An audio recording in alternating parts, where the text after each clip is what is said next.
sight.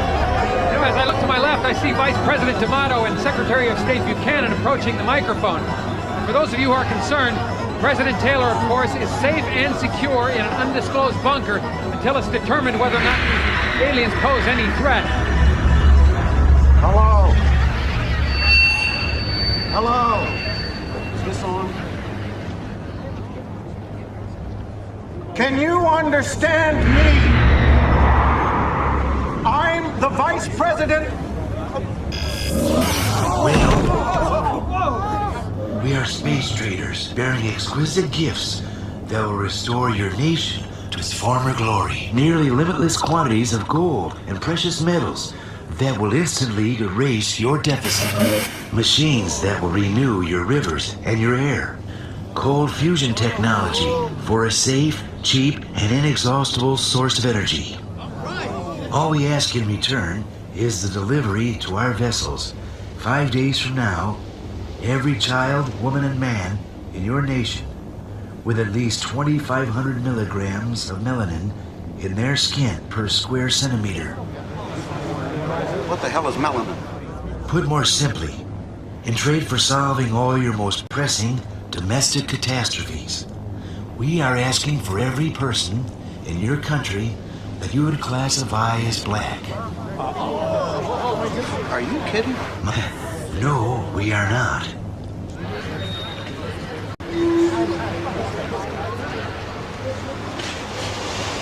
What are you going to do with them? Well, that does not concern you. We give you 5 days to decide, and the offer is non-negotiable. We will not try to coerce you in any way, yet I hope we can do some business together.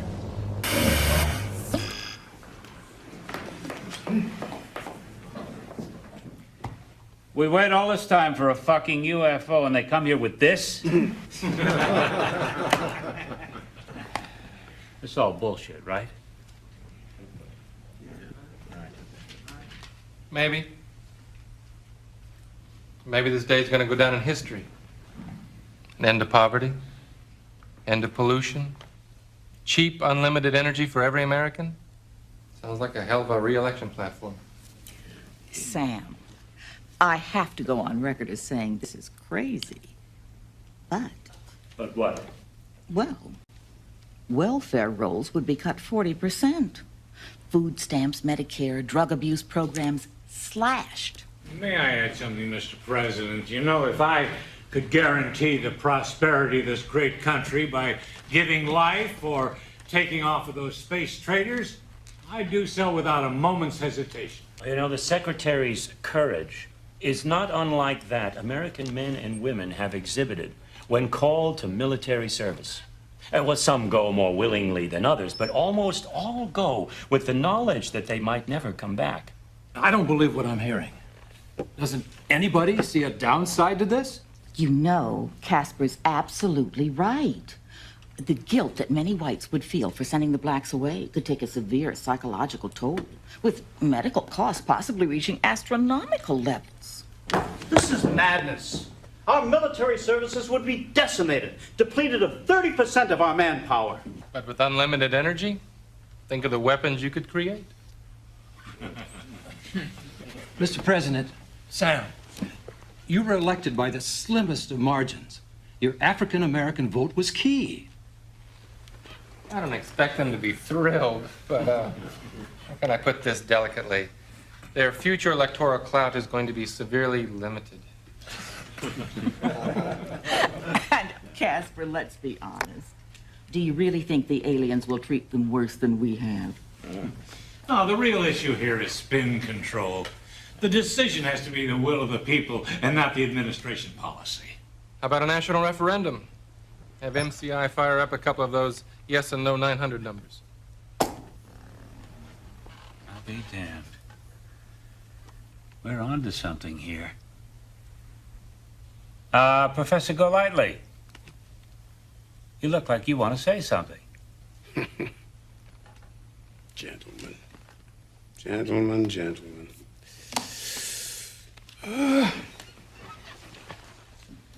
As you know, Mr. President, I have been a lifelong card-carrying Republican. I feel I was instrumental in your moderate wing wresting control of the party from religious extremists. I have often supported this administration's repeal of affirmative action legislation, not protested its decreasing handouts to the poor. And in helping you undermine these policies, I realized that your reasons for doing so differed from mine. And yet I was always a good soldier for the party. I sincerely believed, and still believe, that black people need to learn how to stand on their own 2 feet without the crutches of governmental legislation.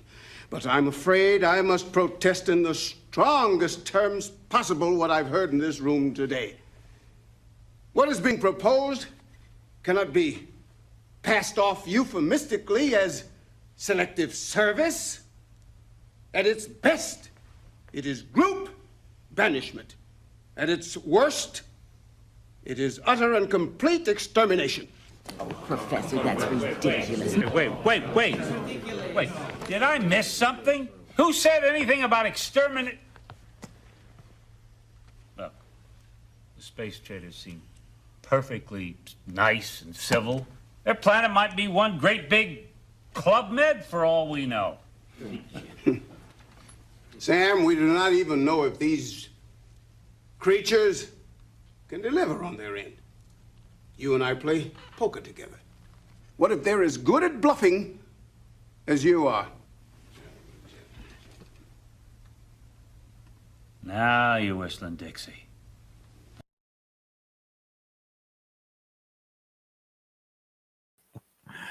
Welcome, everyone, to the Thursday evening live stream. That was a clip you just saw from an old show from 1994 that I remember watching on HBO as a young 16-year-old me, called Cosmic Slop.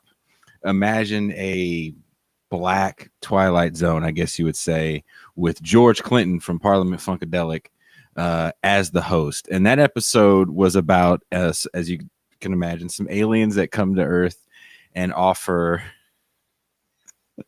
to give, basically to fix all of the USA's problems in exchange for all of their black people. And ultimately, in the end, the I think it was a senator right there decided that there was going to be a 1-800 number for yes and no for people to dial. It's a pretty funny episode. I think it's hilarious. That being said, Thursday is the episode where we talk a little bit more about the issues of the day.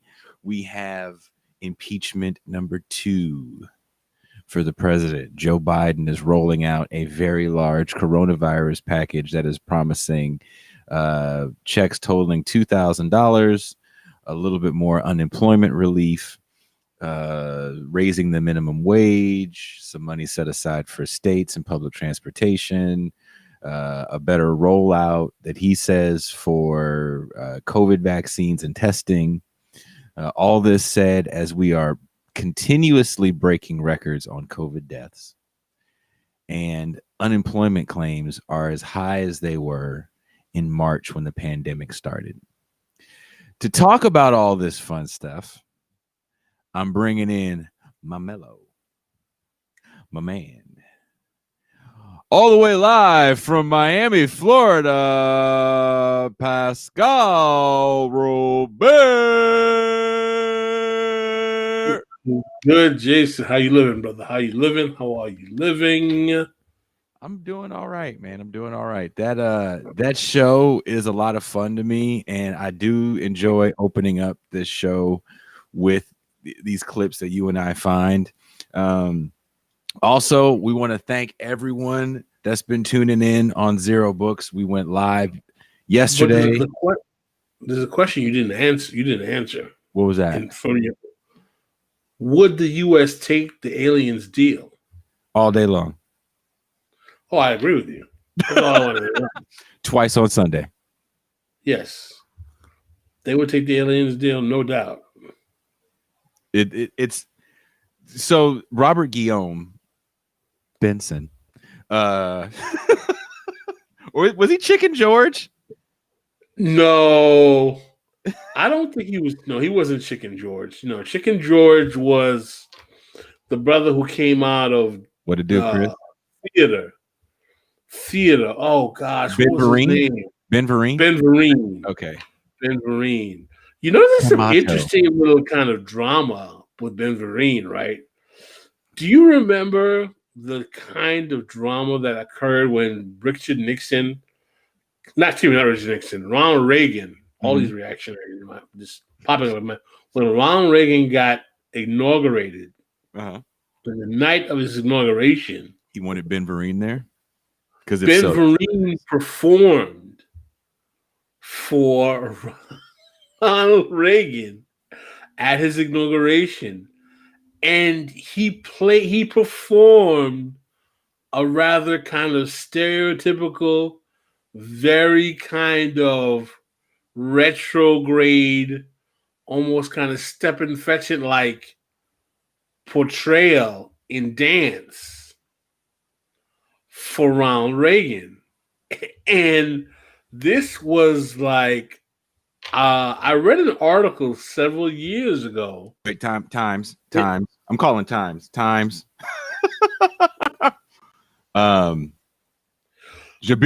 brother Jabir Fakir. This is one of your Muslim brothers right here. This is a good friend of mine from high school. So you're telling me that Ben Vereen cleaned it up, or you're saying he just gave a good performance? You notice I didn't frame it that way. I didn't say cooned it up. I said that in the eyes of many, it was a very, very, very stereotypically kind of, classical. I wouldn't say Jim Crow, but racially derogatory, playing on stereotypes. What color was the suit? Was the suit purple? I don't remember if the suit was purple, but I read an article that was, in hindsight, looking at the show, and there were some people at the time were arguing that there was nuance to his performance, and it wasn't some kind of almost slavish genuflection to Reagan's reactionary. So Jabir is saying that it was a performance. He says in hindsight it was a good performance, and you're agreeing. I'm not saying I'm agreeing at all.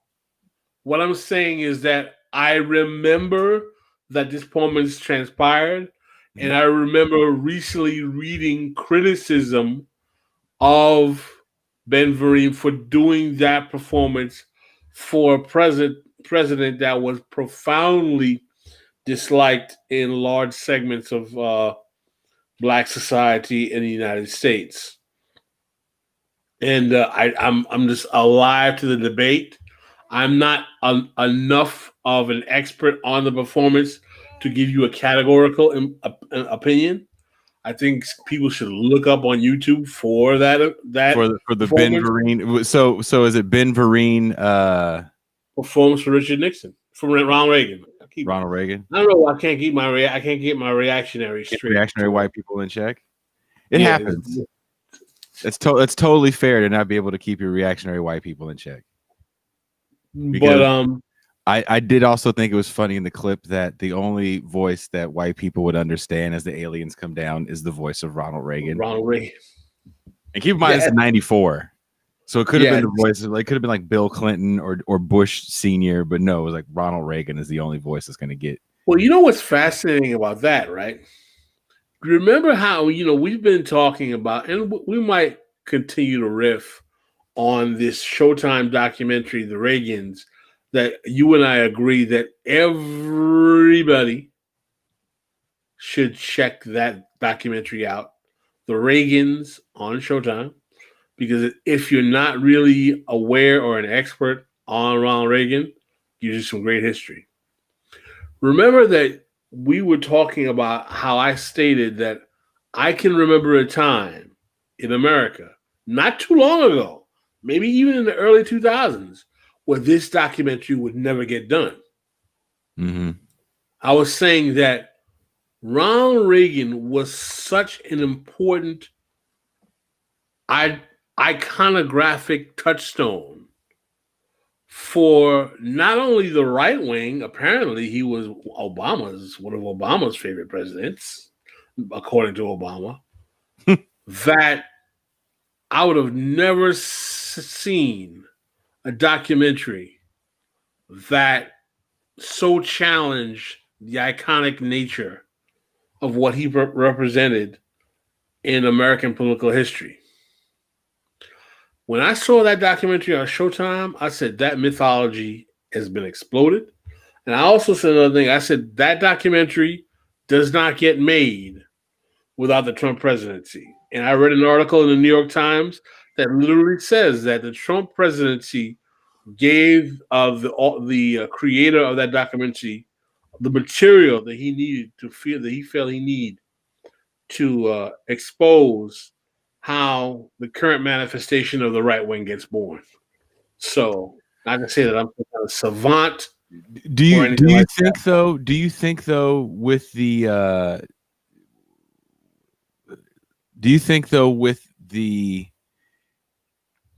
the way the Trump regime has been, it's just been so horrible that you can come in and make a documentary about Ronald Reagan and give him some sort of depth, if you will, and people can pay attention to it. He's not going to be the monster that we know that he is because of Donald Trump. Like Trump is the new monster for the Democratic Party. Well, the Trump is also a monster for a certain faction of the Republican Party too, right? Yeah. And I think that Trump is a very convenient monster for liberals and Democrats because he's so absolutely cartoonishly an oaf in the way he brings down his, Jamiroquai headset wearing, fanboys or their horn wearing hats, furry hats to kind of be his minions. That, and plus the whole Trump is a fascist, listen, it's obvious that Trump appeals to a certain segment of reactionary masculinity that is clearly emblematic of fascism. I mean, someone was sharing with me that the Proud Boys, they have this really anti-Semitic saying on their T-shirt. It's like 6NM or something like 6 million was not enough. Yeah. Yeah, 6 million was not enough. Yeah. Something to that effect. I was like, wow, this is absurd. Pretty like arguing that 6 million in the Holocaust wasn't enough. We need more to die. And the fact that flirting with an openly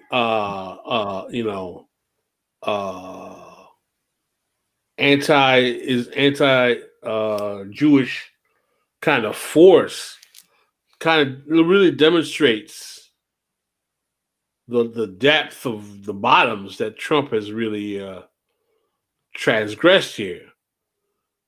So I understand where people who come from with the energy of like Trump is a fascist, Trump is this, Trump is a white supremacist.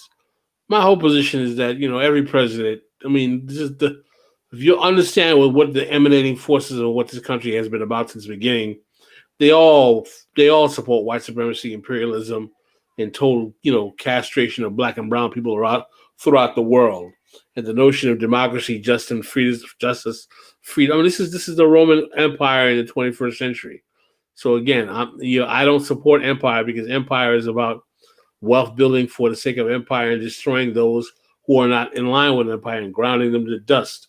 Mm-hmm. So the larger point I'm trying to convey to you here is that Trump is a deviation from the normal ruling functioning of American empire, more in form than in substance.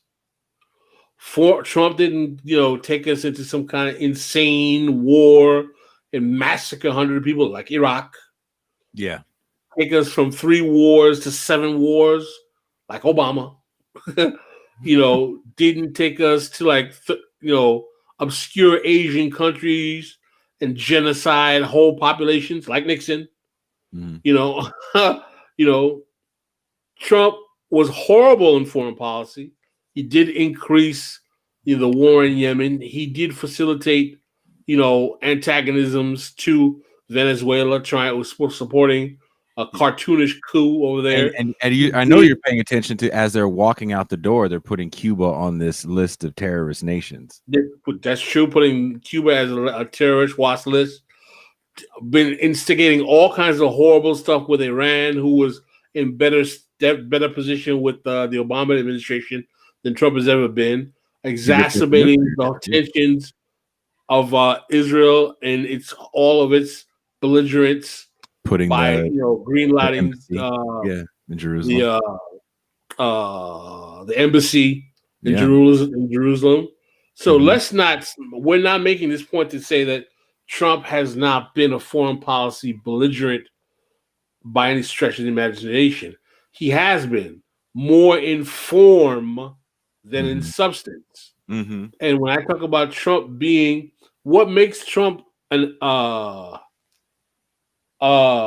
outside of the norms in governing American empire is that he so cartoonishly disregards the bourgeois standards of performative governance and regulation of behavior with such brutal crassness that it makes the liberal bourgeois punditry and the ruling class heads explode. He's such a crass, oafish figure. And people don't realize that's part of his charm to segments of American society who have been neglected profoundly by both flanks of capital, the left flank and the right flank, in terms of the ruling class. Mm-hmm. And it's hard for people who don't understand when Nancy Pelosi is talking about her love for expensive ice creams in front of her $12,000 freezer, why they look at her as much of an enemy as some liberals look at Trump, quite frankly. Yeah, she's been a good villain for Donald Trump, to be honest with you, which I find very interesting that there's I feel like there's a new hatred for Nancy Pelosi that was the way I hear certain people talk about her is the way I felt like I heard people talk about Hillary Clinton in this run up to 2016. Some of it comes from she allowed herself to be a caricature of herself during one of the worst pandemics we've had in over 100 years, being interviewed in front of her $12,000 freezer and her various selections of exquisite, exotic ice creams. But doesn't that say a lot about the people that we put in power that run for these positions? Why? Well, isn't she like the show is kind of even moving away from millionaire? Three generations of American ruling class. She had a brother was out of Baltimore politics. Yeah, dad comes out of Baltimore politics. Deep in the political, and she's kin to Gavin Newsom through marriage. I mean, Nancy Pelosi has been a product of the American Democrat political machine, a very good fusion of white ethnic politics, patronage politics as well, on the East Coast and the West Coast. There's a lot to interrogate there. And she's been a master for the mainstream media and, that the major bourgeois rank of the Democratic Party. She plays great performative politics. Oh, did you see the clip where she's with my favorite CNN commentator to hate, was Wolf Blitzer? Oh. And he's trying to chide her about coronavirus money when she basically was clearly playing politics and didn't want to sign on to the coronavirus checks while the election was going on. And he's like, people are starving out here. They're really hungry. And I'm like, you mean the people that you're stepping on while you're getting into your car, your private car that's being called by your company to get to your office, Wolf. And he's like, yo, and she was like, we feed those people. Do you feed those people? We feed those people. I'm looking at, I'm like, look at these 1% hacks going at each other. She gets legitimately mad though, right? Like when people start protesting her, I don't know. She's not as good as Diane. Maybe because Diane Feinstein is just so the poor woman is done. Remember when the little kids bum rushed Diane Feinstein's office, and she and she was like, "Oh, whose grandbabies are these? What are you yelling at me about now?" I mean, the thing about the Democratic Party, right, is like it's not only do they have horrible neoliberal politics, right? Like they really are desperate for a younger generation, man. They've got some fossils up there, man. Well, that's what you got. Pete Buttigieg and John Ossoff. John Ossoff is fucking as milquetoast as it gets. I gotta say, shout out to my homegirl Keskiosity, Haitian sister, giving us the views. She's we always appreciate supportive. it. We appreciate She's it. always checking out. She's subscribed. We can send her our Patreon. She might support it. So I did find this Ben Vereen thing, but I haven't found just Ben Vereen. The entire performance is on, and it's like 2 hours. That means I have to search for Ben Vereen. So what I'm going to do is something that I do that most of you people don't see when I'm doing a podcast, which is ask a question and then look something up.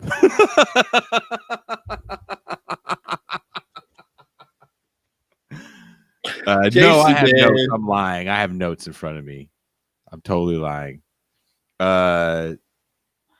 No, I sent you the thing on Joe Biden's new stimulus plan, right? Yes. Did you see that? You sent me an article from Bloomberg. Yeah, it had the highlights of it. Keskiosity, we're working our way up to make our super chat available. We gotta get more subscribers before that happens. We're on the way, making it there. Yeah, people would be surprised what you have to do a super chat. So my son, hold on, no, okay. I'm getting yelled at by a 2-year-old so if you hear the pitter patter of little feet while we're talking, it is my 2-year-old son that just came to yell at me that he doesn't have enough water.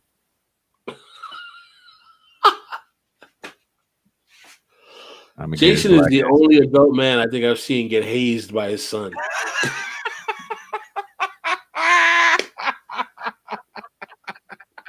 So, no, daddy, no. I was mean. I had kids early, so I was mean when I was young because this woman that comments on the show now, Pam Davis, definitely was mean and wasn't afraid to put a foot in the deepest part of my behind growing up. Now I'm old and a dad, so I don't care. This little boy does run all over me. He wants to know how many subscribers we need before we can hit super chats. 1,000. We need 700 more. Your mom kills you. You call Pam. Miss Pamela Davis, how are you today? Mama. Oh, Dan's on here. Dan Larson. Damn it. Dan, send it to me on Twitter. D. Fucking Dan Larson's watching. So we did a Saturday stream where we had Zero Books All-Stars, Gene Bajlan, Derek Varn, and then we had Toy Galaxy's Dan Larson. And we had a very good 2.5 hour conversation, I thought. What did you think about it? People watched that Saturday stream, man. That was long.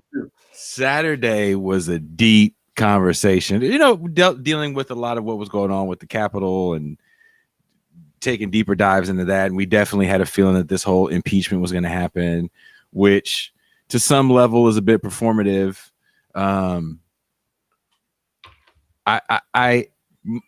I don't think people are really looking at where we are as a country and having a really good understanding, because you have to see that we're looking at 30 million people are facing homelessness soon. And all these moratoriums do is just prolong the time you're in your house. But if you can't pay the fucking rent, if you ain't paid that shit for the last year, 6 more months, a windfall of cash isn't going to come down on your ass. So they need to have, what up, Derek? They need to have real deal forgiveness and not this like, well, we're going to press pause kind of sort of on you. Well, shout out to Hannah Appel at the Debt Collective in terms of what exactly is the ruling class going to do when we have extensive parts of our population who are now in a debt crisis. Mm-hmm. Who are now in a debt crisis. What's going to happen?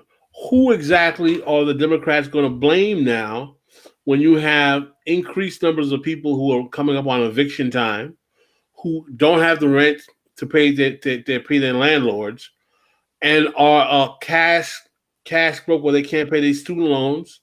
They don't have health care anymore because nobody wants to stand up to Nancy Pelosi and the Democrats in the House to say, give us our health care. Not that I'm saying that we should advocate. God forbid we advocate that. But my larger point is that the mechanisms of life in this society are not functioning for large numbers of American citizens. Now, Biden is making an initial salvo to say, okay, he's offering $1.9 trillion to repair the breach. $2,000 checks. He's offering to increase the unemployment benefits to $400. That will go all the way to September. He's talking about real minimum wage increase, et cetera, et cetera. But questions are going to be asked in terms of how is he going to be able to balance that with the needs of citizens who are facing emergency right now. When it says that rent balloon payments are going to all explode at once. Now, we know that, we look at landlords as part of the petite bourgeoisie, but there are mom and pop landlords. Yes. Who are trying to be good people. And please, and please, we have to let people know that I really get tired of like when we see the Twitter sphere and there's a lot of people that I feel like they're a little new to the left, and there's a lot of I hate landlords. And it's like, I get it. Corporate landlords really fucking suck. They sit on empty property. It's just a way for them to park their money. We can have a whole economic discussion on the problem with corporate landlords, the problem with malls. We can get into all of it if you like. But when you're yelling at some a-hole that owns a couple properties, that dude ain't a fucking corporate landlord. Right? And what does Kiskiosity say? She said you're totally correct. To mom and pop landlords, also mom and pop restaurants. Yes. Mom and pop restaurants. Yes. They're not the same people. My mom says I should be proud that my daughter hasn't missed 1 month of rent. My daughter is very responsible, and I don't take any credit for that whatsoever. None. I don't know where she gets it from. Her dad is an F up, and her mom made some. Here, hey. Well, the question I would like to ask our audience: do people believe that Joe Biden's initial play of stimulus requests, $1.9 trillion, $2,000 of subsidies for the citizenry, increasing minimum wage to $15, $15, increasing unemployment payments to $400. That's bigger. Do we believe that this should calm the fears of Biden governing during the pandemic crisis of COVID with austerity, or we still think he's going to use some excuse like Manchin from West Virginia to bring the hammer down and hit us with austerity? I'd like to hear from some of our callers. David, so you know who David Dayen is, right? David Dayen, he's a columnist, writer, reporter, kind of big time dude. He actually responded to me on Twitter asking about that. Yeah. And he thinks that the Republican Party, like Joe Biden, is still trying to not ram things through, but do this weird bipartisan work. He has there's a certain electoral space with certain things he can get through with a kind of there's a certain tactic that they have in the Senate that he doesn't need even 10 Republican senators to get straight through. But there's some things that he's going to depend on at least 10. And what I was reading in an article is like there are certain really basic, rather significant things that Biden could do that could allow us to have a non-austerity stimulus package that could really help some people in some ways here. But I frankly believe I don't trust the Democrats. I think that they're looking for an excuse to govern with austerity. And if they can blame it on someone like John Manchin from West Virginia, a Democratic senator, or the Republicans who won't cooperate, I'm sure they'll take it. My boy Derek Campbell from Orlando, Florida, actually just up the road from you, Pascal, says $2,000 ain't shit to a person that's been out of work and behind in bills. It's not. And punk ass Robert Wright, and I shouldn't say that. Robert Wright could be watching this show. I doubt it, but his little ass could be.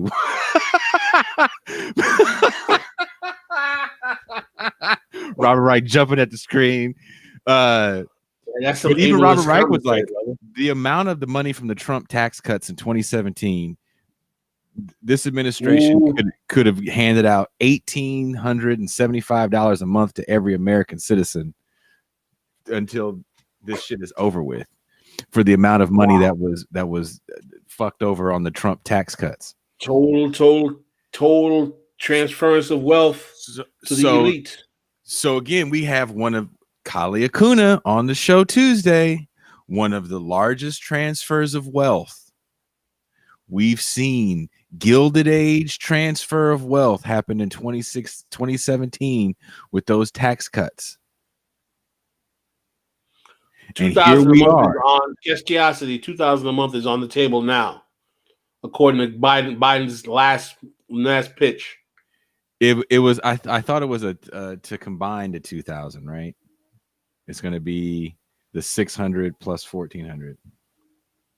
Yeah, you put up the link to that Bloomberg article that lists all of the insides on the opening salary. Okay, before we get serious, and Tuesday is serious day. This is Thursday. We're serious on Thursdays too.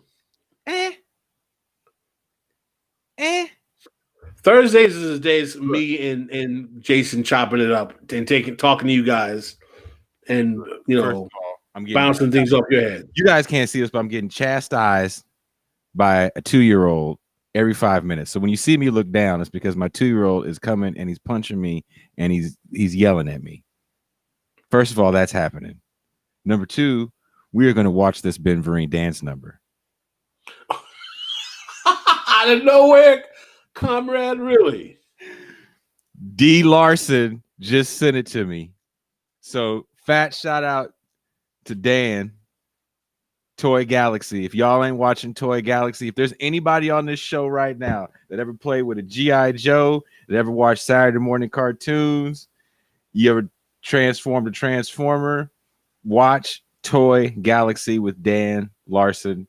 Shout out to Dan Larson. Great episode we had that Saturday. He's a good guest to have on the show. Okay, I got to play this clip because this boy is yelling at me again. Now I got to turn it. I go from nice dad to Ike Turner just overnight.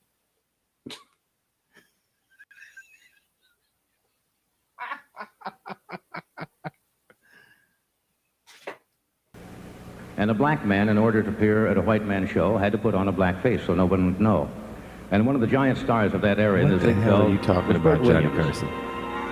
And he kind of made fun of men's follies and foibles through his humor. And here tonight, to play tribute to Burt Williams, is Ben Vereen.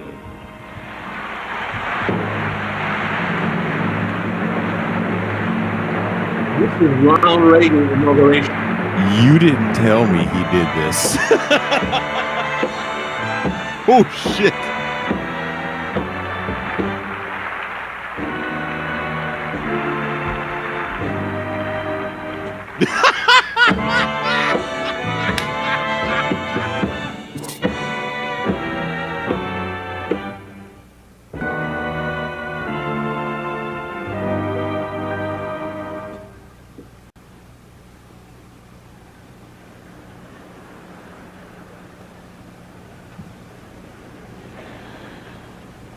It's wrong.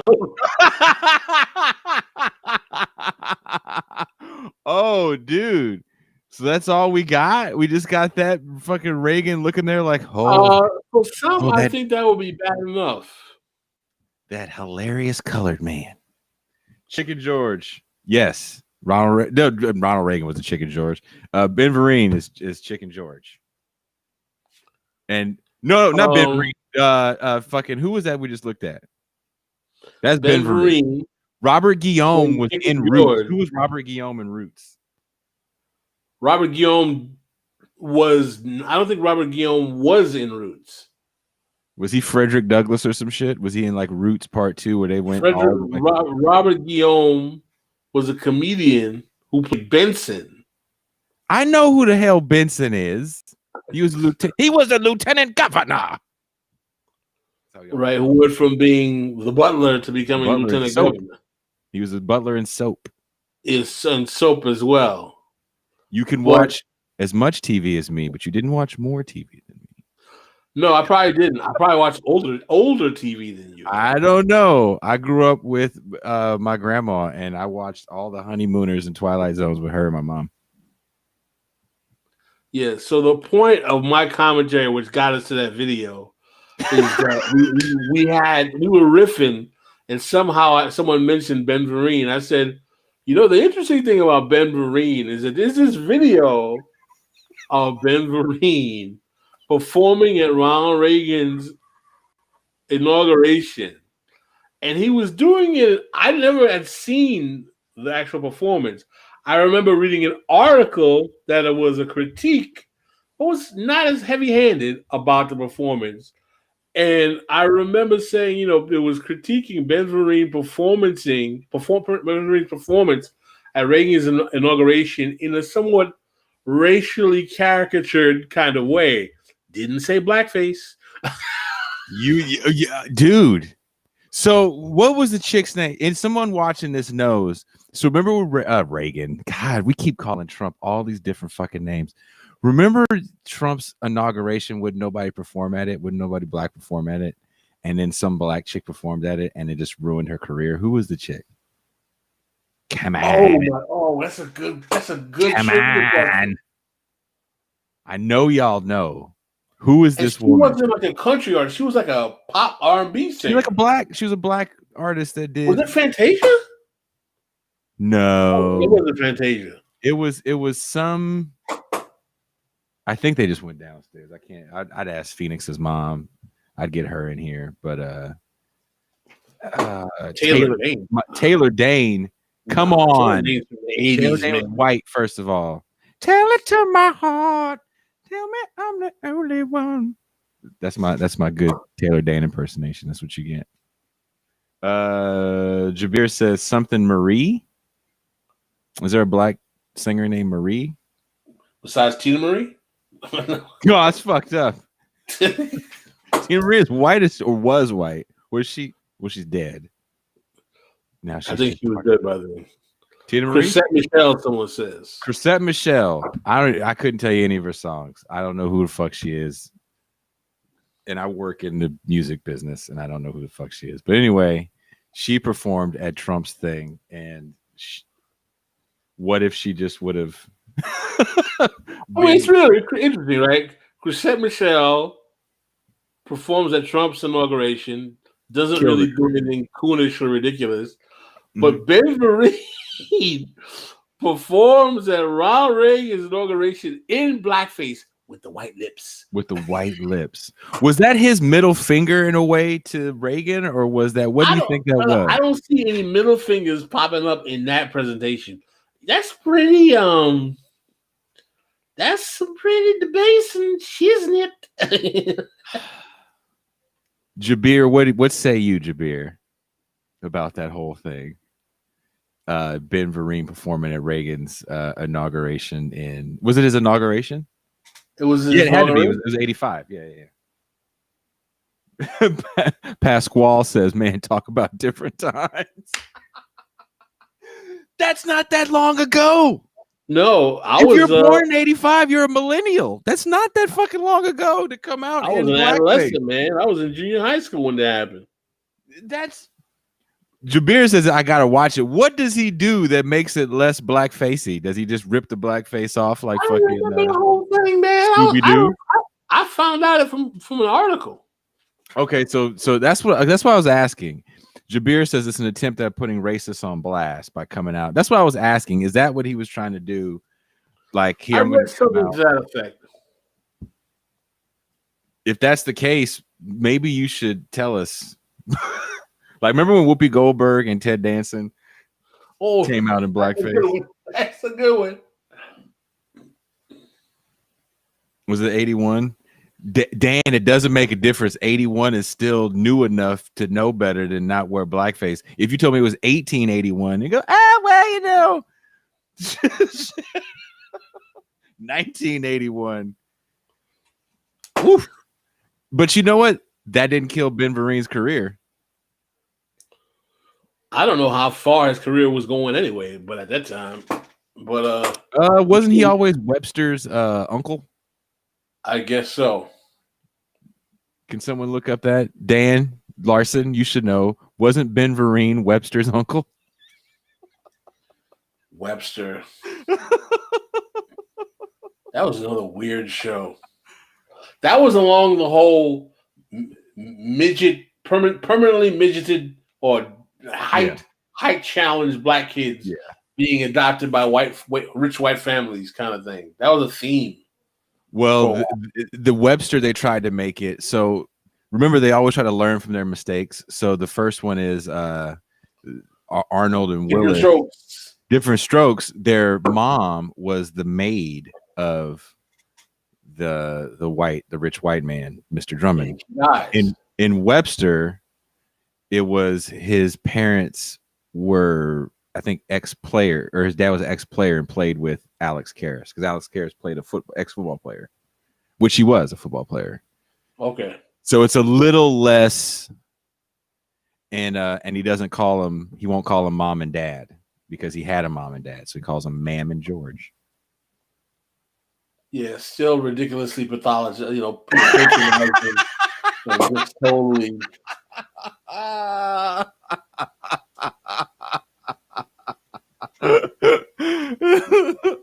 Oh, dude, I remember that because I believe they had like a dance thing because Emmanuel Lewis was the kid that danced. He danced like Michael Jackson, so I think him and Ben Vereen did some dance things on the show. Oh my God. Jason is a trivia pop culture whiz. It's disgusting. It's disgusting. He is really a pop culture whiz. It is. He knows a lot about old TV and music. He's also a very good heavy metal and rock guitarist. That I am not. But I do have some shit behind me that is too loud to play in the house that I'm not allowed to play. You can't just turn down the... It's like punishment. It is definitely like punishment. Greetings from Ojai, California. Check. Ojai is in the Central Coast. What up, Central Coast? How do you let's ask? I want to ask everybody right now, since we're being totally interactive right now. We are literally talking shit. How do you guys feel? Fuck the impeachment. How do you feel about another one round of check of $2,000 and maybe that very loose rent moratorium? Because let's keep one thing in mind about these rent moratoriums. Motherfuckers are getting evicted right now because there's a lot of loopholes you got to go through. And it's not as simple as no one's getting evicted. Even in California, people are getting evicted. So how do people feel right now? Do you feel comfortable going in to this new year that a vaccine? What did Joe Biden say? I watched his speech he gave today. And, my first 100 days, I'm going to get 100 million people vaccinated. How do you guys feel about all this? I want to know. My mom is ridiculous. I just want you to know that. He's at $2,000 ain't cancer about reparations shit. That the views of the mother are not the views of the son. She said $2,000 does not cancel my reparations.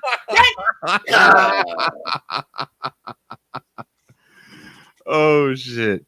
White ISIS. So is that what we're calling Viking Jamiroquai? We call that the White ISIS crew? If so, I think it's funny.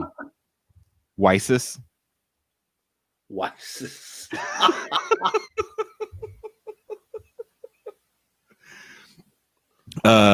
So there's I don't even want to get more into that. There's been too many people that took deep dives into that shit. But seriously, how do people feel about one more round of $2,000?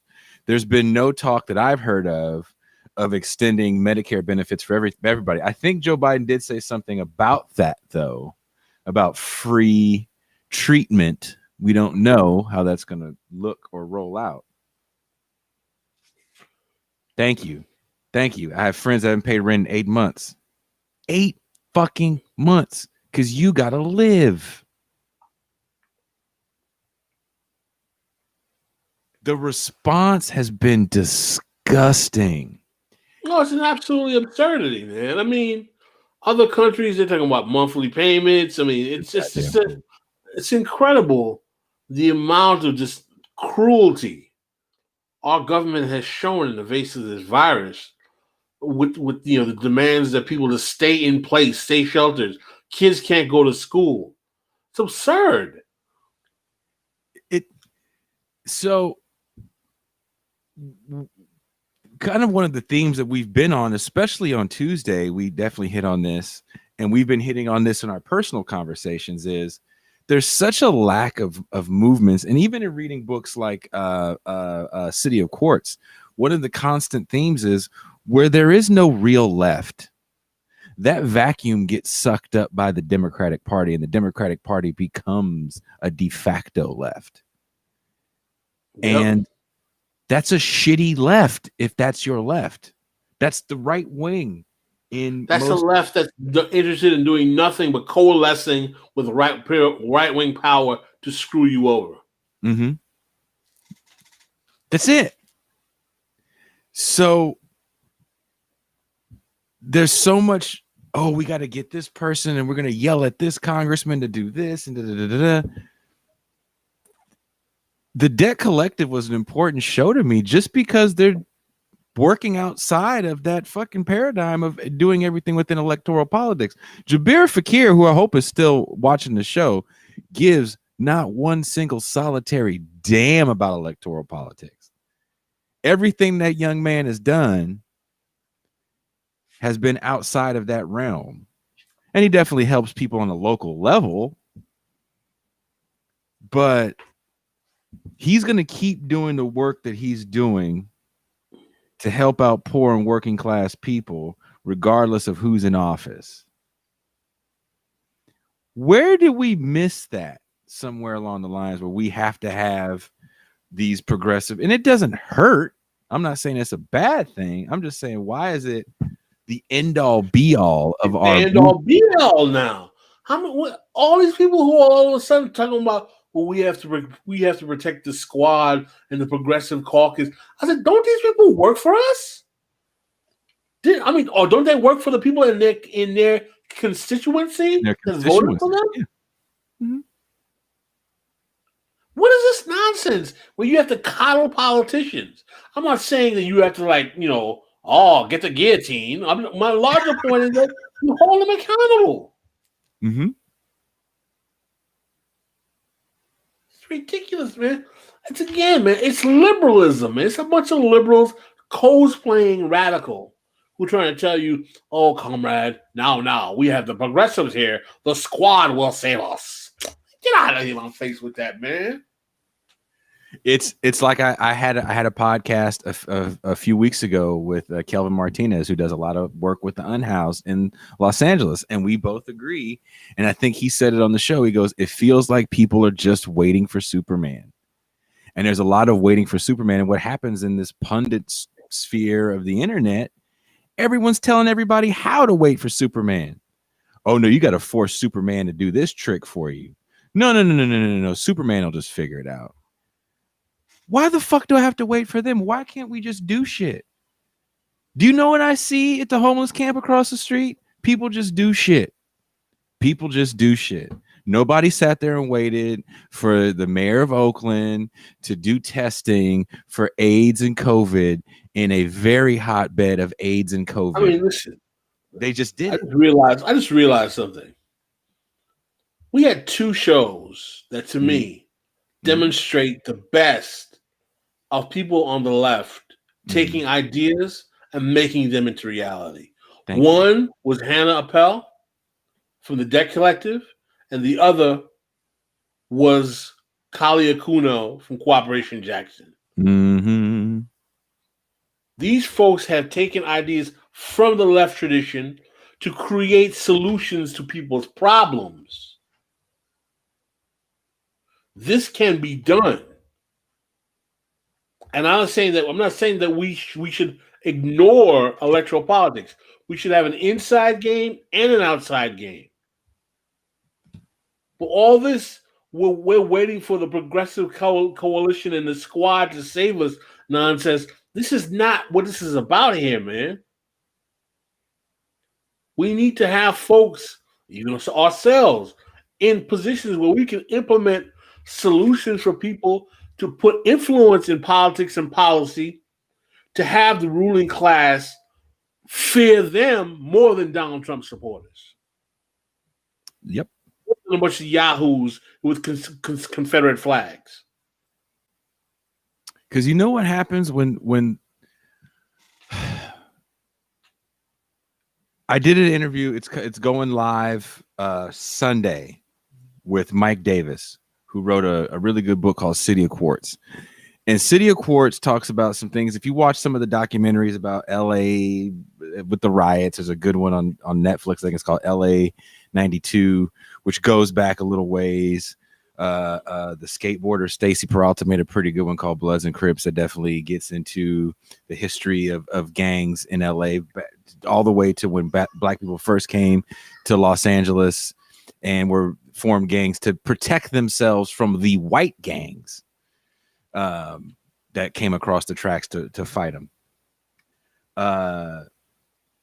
When gang violence became the talk, because the talk stopped being there's no more jobs here because we closed all these factories, all these union jobs that these cats had and built this middle class neighborhood. Again, go watch a movie like Boys in the Hood, and when you see South Central, it doesn't look like New York. It's a suburb where it's kind of mixed. That's where I grew up. Sometimes there's a crack house across the street. Sometimes there's a bus driver next door. That's what working class looked like in the 80s, especially in California.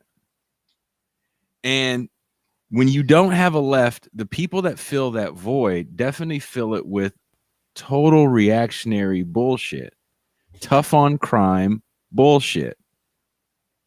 And then that becomes the rhetoric, and then that becomes policy. And that's what my fear is. Because right now, bullets are flying in Oakland. Jabir, if you're still watching, you know what I'm talking about. Bullets are flying in Oakland. And I'm sure there's other cities throughout the country where bullets are flying. Oh man, there's a massive increase right now in the wake of this COVID-19. Got shit. Dan just said 8 months, motherfucker ain't paid rent. He ain't got shit. A dude called me up. He said, Jason, I think I said this on air. He said, Jason, I want to around Christmas time. He goes, I want to deliver some gift cards to the homeless. He goes, I usually do it by you. I was like, don't come by me because they will fuck you up. This isn't like years past where people would say thank you and you went about your business. They're gonna fuck you up. Go drop it off at the shelter and I'll tell you who to give it to. At least there's security there.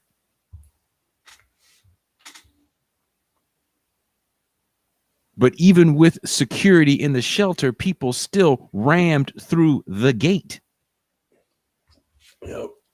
The only thing that kept some people out one night, I think it was 4th of July, some motherfuckers was riding around shooting shit, tearing shit up, and they was beating down the doors trying to get in to one of the hotels. They didn't realize the hotel was a fucking COVID hotel. And one of the women that worked there came out, she goes, you can come in if you want to. It's a COVID hotel. There's nothing here for you. And the motherfuckers left.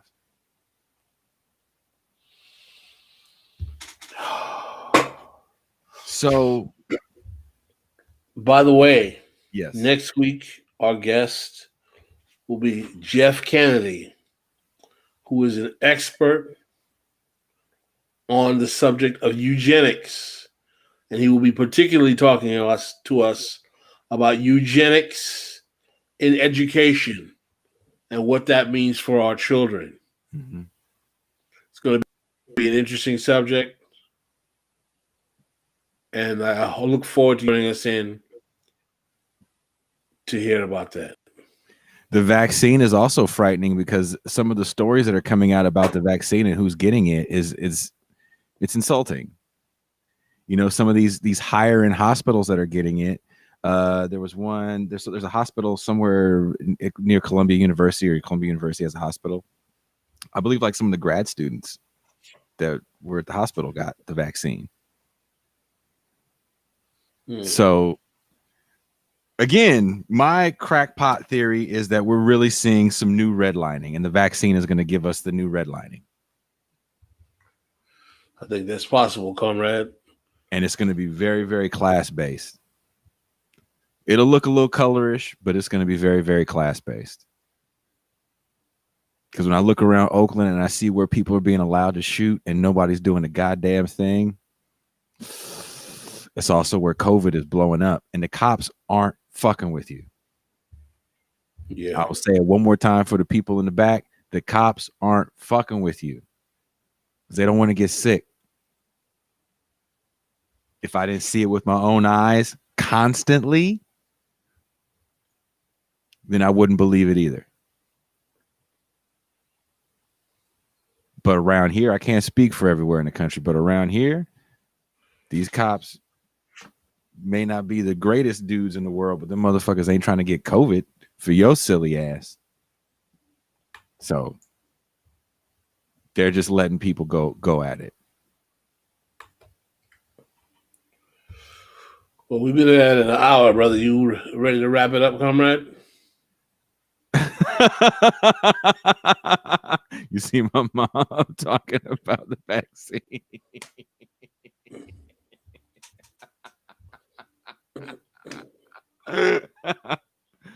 Your mom is a trip. My mom is a trip. And mind you, I'm going to deal with her at 6 o'clock in the morning. Prisoners were supposed to be near the front of the line for the vaccine. I haven't heard if that changed. Definitely high-risk population. So a good friend of mine, Brother Wayne, is a guard at, maybe he doesn't want me to say. Good friend of mine is a prison guard, and a really good friend of mine. And he told me some stories that had me shook.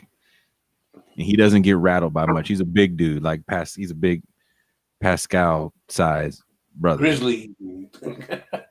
And he's been a guard there since he was like 18 years old, and he's like 40 something now.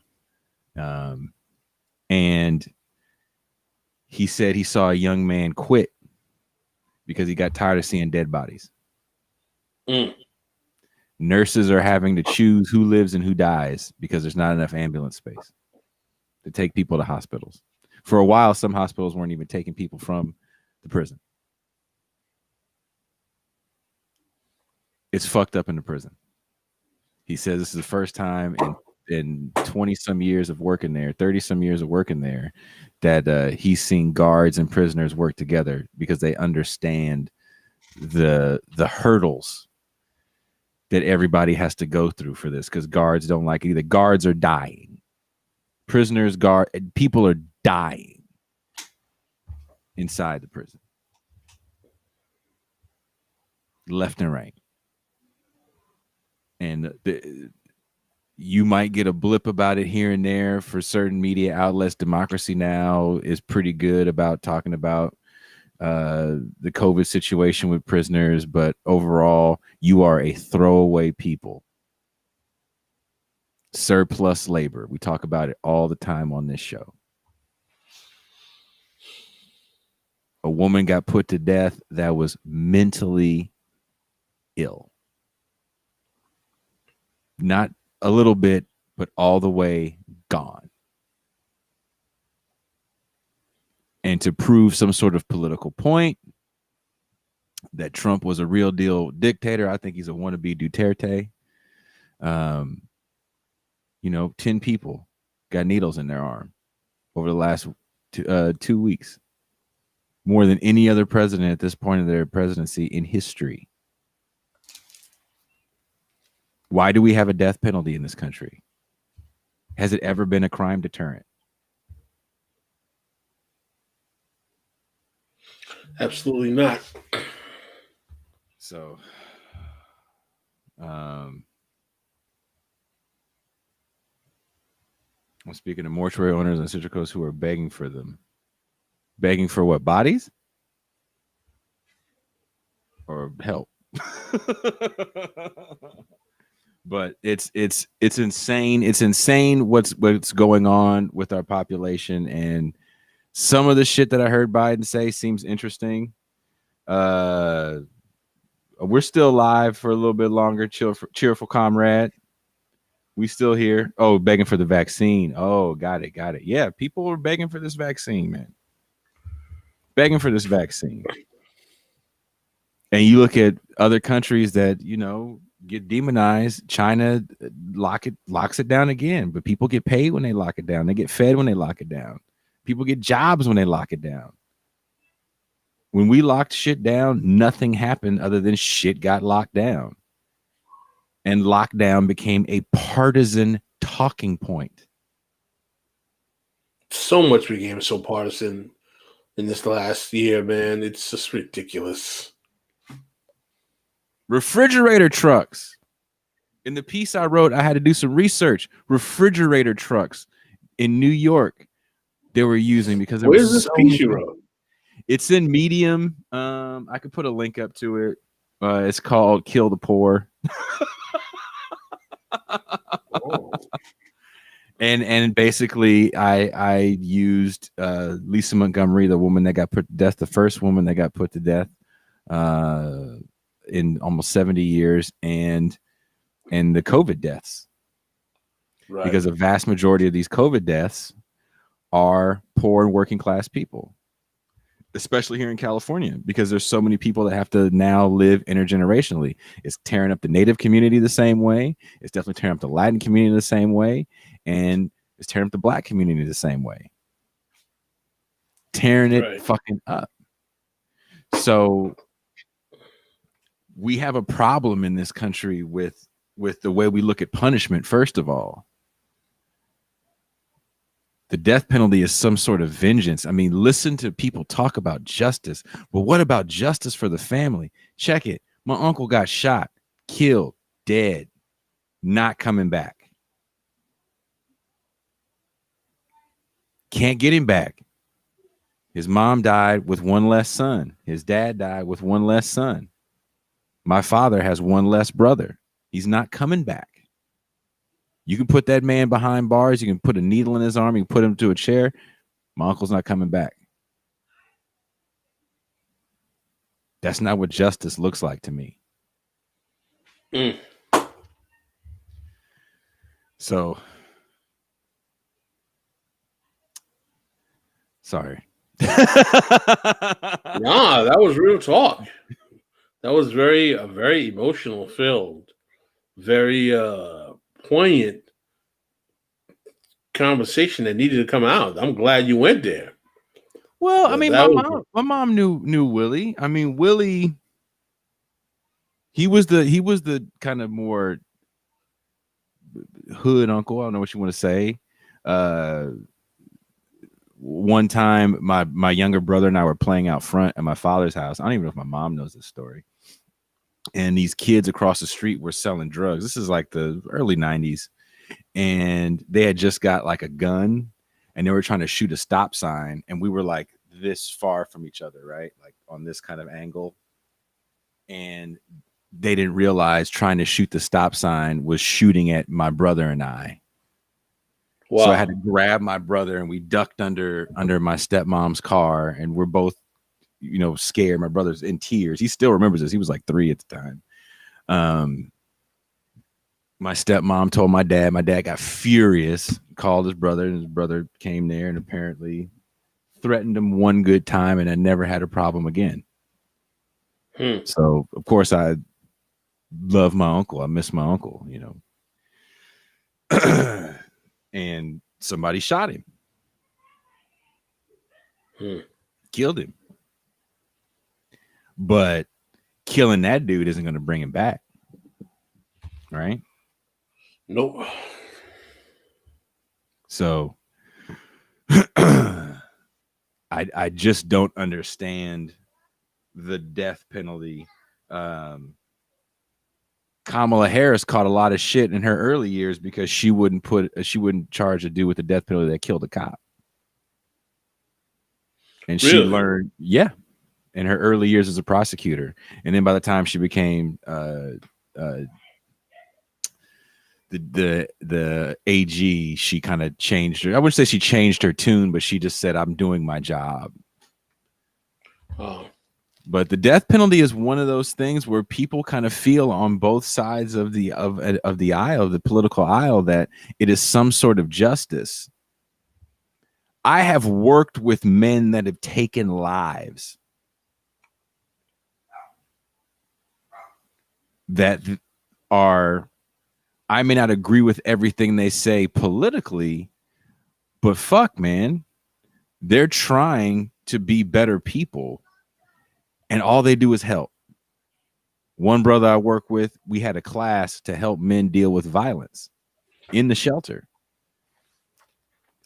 It may not seem like much to people, but in those shelters, we're taking the streets, we're taking the tents and throwing you in a hotel. So if you was getting your ass beat, if you were a woman that was getting your ass beat in the tents, now you're getting your ass beat in a hotel. Brother, I have seen on many occasions men and women transform their lives and be inspired by many things, whether it be spiritual, religious, divine, or otherwise, and transform the hellish existences that they were in into something powerful. Whenever I hear people say people don't change, I say you haven't lived life. I've seen hundreds of people I've met, if not thousands, who were transformed in ways to be totally different people that you wouldn't even recognize them anymore. I don't know if it comes from an animalistic place. Maybe Joe. I don't know. But I know that people always feel like, well, now we're even. But it's never the people that are part of that family. Right? Because they go see that dude get put down too, or that woman get put down too. And let's just be real here for a second. I'm not going to talk too much longer. Lisa Montgomery killed an 8-month pregnant woman, ripped the baby out of her, and took it because she thought she was pregnant from years of abuse. She was abused so much so sexually and I'll put a warning out here. This is going to be some vile shit I'm going to say, but I put links in my piece where you can read the documents that explain this. Her stepfather built a shed on the side of the house so him and his friends could rape her. And when she screamed too much, he banged her head on the concrete floor, and she got brain damage from that. When her mom accidentally walked in, she grabbed a gun, held it to her daughter's head, and said, "How could you do this to me?" And then her mom pimped her daughter out to the electrician and the plumber for household repairs. How does that woman go back out into society and function normally? She got a needle in her arm 2 days ago. And there's so many stories of people like that that I dealt with on a personal level that you would blows your mind every time. And sometimes I would fucking physically see it. And the fact that a man that took another man's life for not one extra dime said, "I want to teach a class. Jason, can I teach a class where," because I said, "I want to help these dudes." And he goes, "Jason, I got a class for you. We're going to teach a class, help these dudes deal with violence."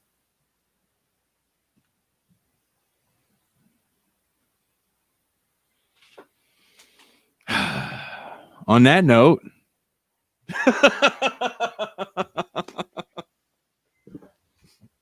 are you coming into the live stream with me Saturday, Pascal? Man, I'll be there with you. Who are we interviewing? My buddy Conan Neutron from Conan and the Secret Friends. He also has a very good musical podcast that's pretty huge now, Protonic Reversal. He hit me up. He's like, "Hey, Jason." That's kind of how he talks. He does talk like a stereotypical white man. He says, "Let's do a show Saturday again." And I was like, "All right." So we'll do some Saturday with Conan. He's definitely very well versed in electoral politics. He used to make the voting cards for us back when he moved to Milwaukee. He's a musician that used to live out here in Oakland. Good dude. Love him to death. So we'll be live Saturday for a special stream. Wow. What's that? Wayne said, "Are you going to have a more upbeat show next time?" That's Probably. terrible. That's terrible, man. This brother Jason just had a heartfelt, emotional opinion. Oh, wow. Do an MF Doom podcast. That might be I'd be hella down. That might be kind of off the chain. So the only reason I don't play more music like that is because when we do, we get pulled down and you can't monetize the stream. And now that we're officially on a channel now that we can be monetized when our shows go to 0 books, they get dinged for that. So Patreon, I have more flexibility. This was a great show. Everything ain't got to be balloons and puppies.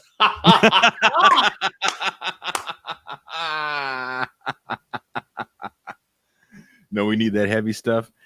It's just the way it's been weighing on me, and I wrote this thing about it, and I was too shy to give it to Pascal because I have horrible grammar. Well, if it got published in the media, I'm sure it's all right, man. We'll check it out. I try to do a spell check, but MF Doom, I found a clip of MF Doom. Actually, I will play that on the way out. I found a clip of MF Doom, Pascal, when he was Zephlov X from KMD in 1992, speaking to Congress about a voter registration law. Wow. I was like, no shit. So tell people about the Tuesday stream, what to expect. Tuesday, we're going to have Brother Jeff Kennedy, who's going to give us a great introductory education to eugenics, what it means in education and what it means for our children, what it means for us as members of society. And why is eugenics being brought back as a policy measure in American society at this time?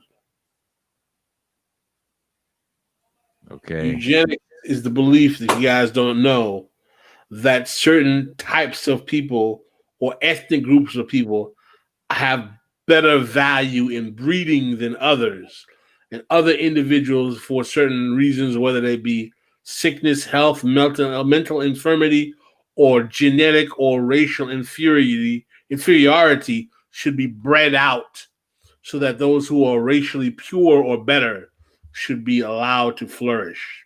Racist idea that the Nazis actually got from the United States. So surprisingly, guess what? Eugenics is being implemented back in today's public education. So we're going to have a show about and actually, I'm going to be talking with coming up on the podcast. So new podcast episodes drop every Wednesday and Sunday. And coming up, I'm going to be talking to Roxanne Dunbar Ortiz that actually wrote People's Native American History, People's History of Native Americans in the U.S. I'm saying it all wrong. Anyway, she wrote a very definitive book on U.S. history, a few books on U.S. history, another great one on the Second Amendment called Loaded. I'm speaking with her coming up, and this Sunday, my episode with Mike Davis is dropping. And I did not know Mike Davis was in ill health. Mike, I hope you're doing better. Thank you again for coming on the show. I really appreciate that. The show going on right now is with Professor Dylan Rodriguez, and we discuss his book, White Reconstruction, which is a project that's been going on for a while now. So, as we get ready to sign off, and I get yelled at by a 2-year-old, here is MF Doom speaking to Congress in 1992. Thank you. Yeah, I want to reintroduce, my name and my partner's name. My name is Zev Love X. Zev for short. And I'm Onyx. All right. So we're from the rap group KMD. Now, I'm 19 years old, right? And before 3 months ago, when I first met Steve Barr, I really knew nothing about politics. I didn't deal with it. I wasn't into it, right? But on the other hand, I was into cars, or I knew what kind of car I would like to get, or, you know what I'm saying? So, when he introduced me to this, the motor voter bill, as soon as he introduced me to it, I saw the change it could make in me, because it made the change in me as soon as, the first day he introduced me to the bill. And we did that public service announcement the first day, just right there, after he, explained the whole thing to me. So it was easy for me to understand, opposed to a lot of other things in politics. I don't even, I don't even deal with it. So this is so easy for me to understand that I did the public service announcement and then went on to this tour that we did, we just got, this the last day of the tour. I was on it for 3 weeks. Right now, if it was that easy for me to understand, that's why we went on the tour, because I knew throughout colleges, they're our age group and they understand what we're saying, being that they look up to us, or, we're figures that they would like to listen to, or we have a voice in the community as far as young people. I knew that if it appealed to me, the first time I heard it, it would appeal to them. And we have proof that it did. 4,000 cards got filled out. 4,000 of those cards got filled out from the tour. And I think it could really make a change as far as I'm concerned, as far as young people. Thank you. You have a statement you'd like to make? Yes, no, so I'd like to say one of the points he was making is that, in the African American communities, most of them, political issues and, certain things is not really, stressed in those communities. Like, we don't really have an interest forming it because we never really know what's going on. Like, a lot of people, they used to talk in street slang, and they can't really, understand, what's going on as well. They just a victim to whatever happens and whoever votes. They feel as if they don't really have any power, and that they can't really make a change. In the same token, when Steve Ball also introduced it to me as well, it was very comprehensible, and I figured, that whatever we can contribute to, this movement they had going as far as getting involved with Rock the Vote, as we understood it, we went out and was trying to reach, some of, our fans, and, give them the same information that we received, and, hopefully that will make a change, A lot more people understand this bill and see how important it is to get people registered to vote. Thank you very much, Steve. Have you concluded your statement? Yeah. Well, let me tell you how much I appreciate your interest. You're dedicated to it, and it indicates what you can do when you want to get into it. And you were involved last year in some registration activities, or in the last election. How would this bill assist you in what you're attempting to do? Well, since we're dealing with young people, they're the most transient part of the population. And anytime you do a voter registration drive towards young people, seemingly statistics come back to say every time you register one, two move.